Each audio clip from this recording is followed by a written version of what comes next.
안녕하세요. 출근길 노동법 전영국 노무사입니다. 오늘은 회사 내 숙소에서 출퇴근하던 30대 청년이 출근 준비를 하기 위해 아침에 기상 후 샤워를 하던 중 쓰러져 사망한 분으로 사망한 후 한두 시간이 지난 후 숙소 청소 아주머니를 통해서 발견되어 사망 원인을 뇌인성 급사로 진단된 사건에 대해서 알아보도록 하겠습니다.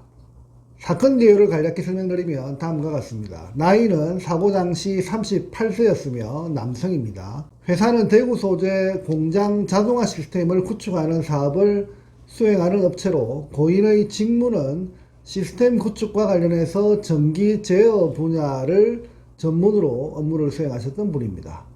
당시 사망의 원인은 뇌인성 급사로 진단되었고 사망 장소는 회사 내에 소재하는 숙소에서 아침 기상 후 샤워를 하던 중 의식을 잃고 쓰러져 사망한 것으로 확인되고 있습니다.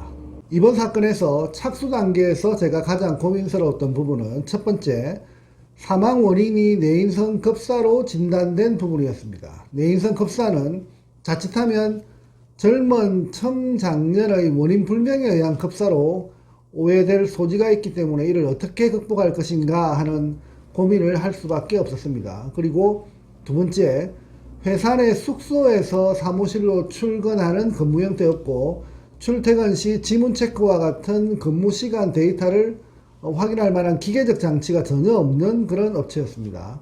따라서 출퇴근 시간을 무엇으로 산정할 것인가 하는 고민을 할 수밖에 없었습니다.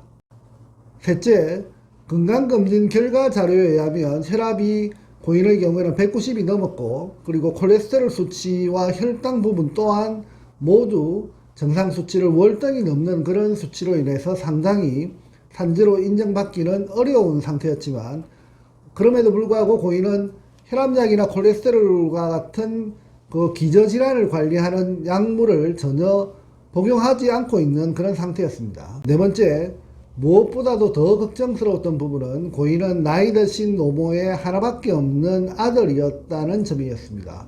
그 모친이 느끼는 그 충격은 상상할 수 없을 정도로 큰 상태였고 노모를 조금이라도 더 위로해 드릴 수 있는 유일한 방법은 어떻게든 산업재해로 인정받는 일이다라고 저는 생각을 했습니다. 따라서 비록 서울에서 대구까지 먼 거리의 현장조사 상황이었지만 수차례 현장을 방문하고 동료 근로자를 문답하고 그리고 자료를 수집하면서 나름대로 최선을 다했던 그런 사건으로 기억하고 있습니다. 사건 진행 과정에서 주요 쟁점을 어떻게 해법을 제시했느냐라고 하는 부분을 간략히 설명드리겠습니다. 그 첫 번째, 사망 원인이 뇌인성 급사로 진단된 부분을 해결하기 위해서는 오히려 고인의 불리한 건강 상태, 다시 말해서 혈압과 당뇨 그리고 고지혈증과 같은 그 수치가 비정상적인 수치라고 하는 그 부분을 오히려 역으로 이용해야 했습니다. 다시 말해서 고인의 열악한 건강 상태를 감안하면 급사의 원인으로 심근경색의 위험성이 더 큰 기저질환을 유지하고 있었다는 점을 강조해서 뇌인성 급사의 그 원인은 바로 심근경색이다 라고 하는 논리를 구성하기 시작했습니다. 그리고 사망 전 일정한 시점에 가끔 언급했던 것으로 확인되는 가슴 통증 등을 바탕으로 심근경색증의 전조 증상 여부를 확인해서 정리하였고 이를 바탕으로 사망의 원인이 심근경색이 될 수 있다라고 하는 방식으로 사망 원인에 대한 논리를 구성하는 작업을 진행했습니다. 두 번째, 출퇴근 시간을 확인하는 부분에 있어서는 지문인식과 같은 전산 체크 자료가 당시 그 사업장에는 없는 상태였습니다. 이러한 경우 그 차선책으로 현장의 다양한 상황을 고려해서 여러가지 출퇴근을 확인하는 방법을 찾아내야 됩니다. 이번 사건의 경우 고인의 노트북 자료와 노트북 파일 저장 그 내역을 분석해서 업무 개시 시간과 업무의 그 종료 시간을 어느 정도 가늠하기 시작했습니다.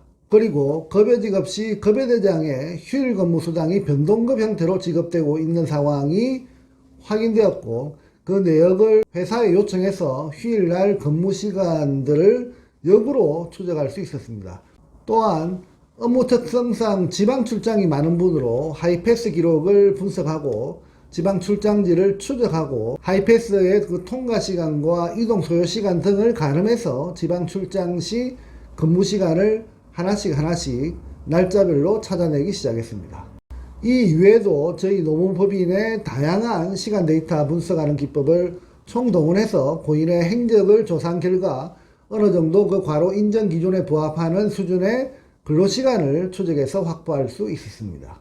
셋째, 업무적인 스트레스 분석도 중요했습니다. 고인의 경우 LG화학 그리고 포스코 등으로부터 발주받아 생산 라인을 구축하는 직무를 수행하는 그 과정에서 발주 측의 다양한 요구사항을 어떻게 대처하고 그 과정에서 느끼는 복잡한 스트레스 상황 등에 대해서 관련 업체 직원을 통해 생생한 증언들을 추가로 조사해야 했습니다. 그렇게 조사를 해야 고인의 업무 시간뿐만 아니라 고인의 업무적인 스트레스 사항을 보다 구체적으로 묘사하고 주장할 수 있기 때문입니다. 앞서 설명한 그 내용 이외에도 수차례 대구 소재 사업장의 그 대표와 동료 근로자를 만나 업무를 분석하고 유관업체 직원과 수차례 문답하면서 업무를 추가로 분석해서 주장한 결과 최종 고인의 사망이 업무적 과로와 스트레스로 인해서 사망한 것으로 산재 승인의 결정을 받게 되었습니다.